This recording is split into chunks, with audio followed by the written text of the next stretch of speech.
চাইলেও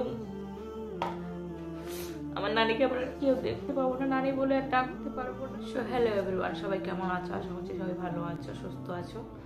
আর আজকে বলবো না যে আমি ভালো আছি, কারণ এমন একটা মর্মান্তিক দুর্ঘটনা ঘটে গেছে যেটার জন্য মানে আমি প্রস্তুত ছিলাম না, কেউ প্রস্তুত ছিলাম না।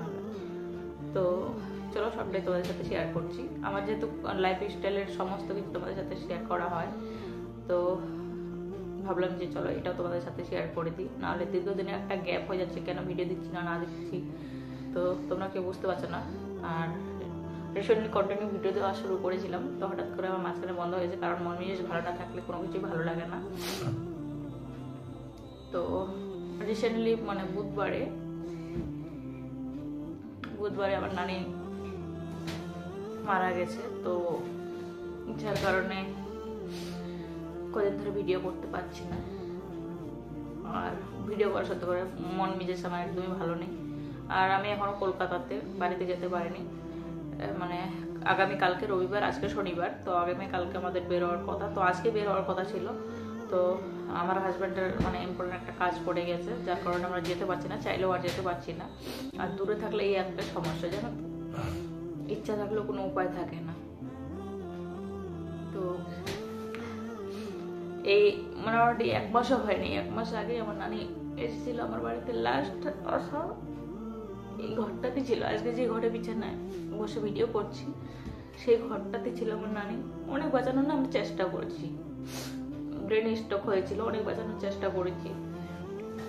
প্রথমে রায়গঞ্জে যখন মানে ট্রিটমেন্ট করছিল, ওখানকার ডক্টর বলে দিয়েছিল যে যেহেতু ব্রেন স্ট্রোকের নার্ভে মানে ভিতরে মাথার মগজের ওখানকার একটা শিরা ফেটে গেছিলো, তো সেই শিরাটা ফেটে যাওয়ার কারণে ব্লাডটা পুরো মগজের মধ্যে ছড়িয়ে গেছিলো।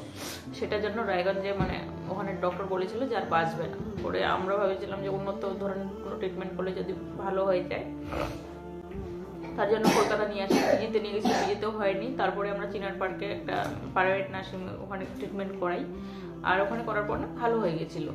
তারপর বাড়ি নিয়ে গেছিলো, সপ্তাহখানেক আমাদের এখানে ছিল, সপ্তাহখানেক পর বাড়ি নিয়ে গেছিলো।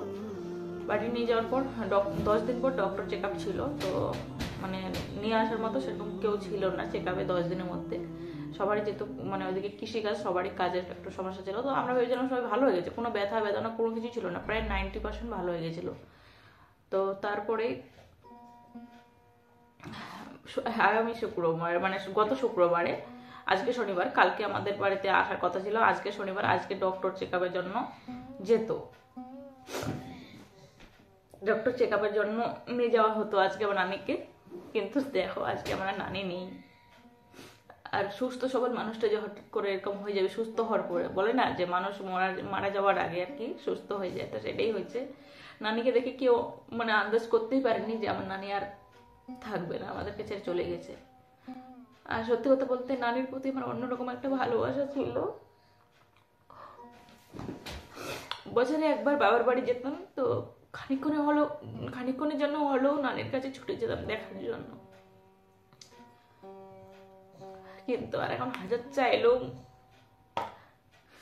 আমার নানিকে আমরা কেউ দেখতে পাবো না, নানি বলে আর ডাকতে পারবো না।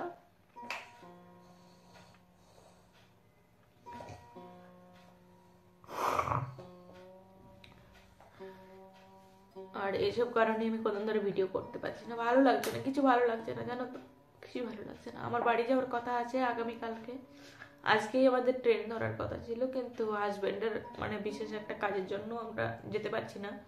এখন আমি কলকাতাতেই, আর যেহেতু লং জার্নি, তো ইচ্ছা থাকলে উপায় হয় না, বুঝেছো। আমার দাদু মারা গেছিল, তখনও আমি এসে দেখতে পাইনি। নানা মারা গেছে, তখন তো যেতেই পারিনি। আর নানি মারা গেল, তাও গিয়ে দেখতেও পর্যন্ত পেলাম না, যেতে পারলাম না। রবিবারে মানে কালকে নানির কাজ আছে, 4 দিনের কাজ আছে, তো ভেবেছিলাম কালকে কাজে থাকবো, কিন্তু আজকে যেতে পারলাম না, যার কারণে কালকে থাকবো না। কালকে বেরোবো, পরশু মানে সোমবারে পৌঁছাবো। তো কিছু করার নেই, মানে আমার ভাগ্যই খারাপ, ভাগ্যটাই খারাপ।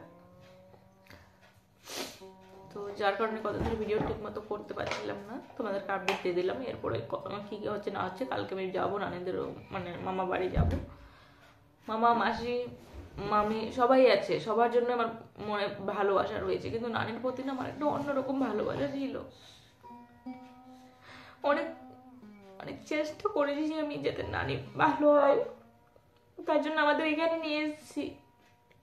আর সব থেকে বড় মানে কষ্টটা লাগছে নানি আমাদের এখানে আবার আসার জন্য নতুন শাড়ি মোজা টোজা সব কিনে রেখেছে যে কলকাতায় আসবে আর একবার ডাক্তার দেখানোর জন্য, ভালো হওয়ার অনেক চেষ্টা করছিল জানো তো।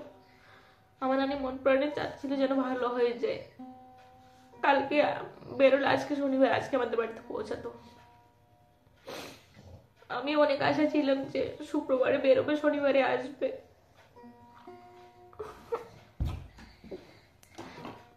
কিন্তু আর আশা হলো না।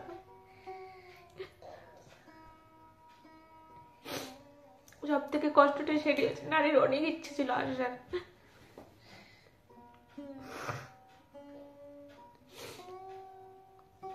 আমার বাড়িতে আমার দাদু, নানা, দিদা, মানে দাদি কারোরই আসা হয়নি, কারো দেখা হয়নি। যখন দাদি মারা যায়, মানে আমার বাবার বাবা মারা যায়, তখন আমি ছোট ছিলাম। আমার বিয়ের পরে আমার দাদু, আমার নানা আমার বাড়ি দেখেনি, এখন ওরা তো চলেই গেছে, দেখেনি। একমাত্র নানি গেছে, নানি দেখে গেছে। আর দ্বিতীয়বার আসাটা হলো না। কালকে আমরা গাড়িতে উঠবো, সোমবার যাব, সবাইকে দেখতে পাবো, শুধু আমার প্রিয় মানুষটাকে, আমার নানিকে দেখতে পাবো না।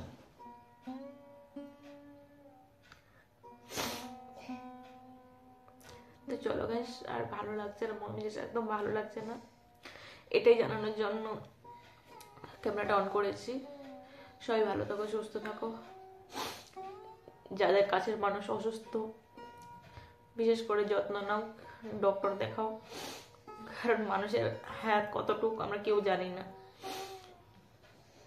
ঈশ্বর যাকে যখন চাইবেন নিয়ে যাবেন, আমাদের কিছু করার নেই, যত চেষ্টা করি না কেন। তবুও কাছের মানুষগুলোর কাছে একটুখানি সময় দাও, কাছের মানুষগুলোকে ভালোবাসা দাও, এর থেকে বড় আর কি আছে বলো।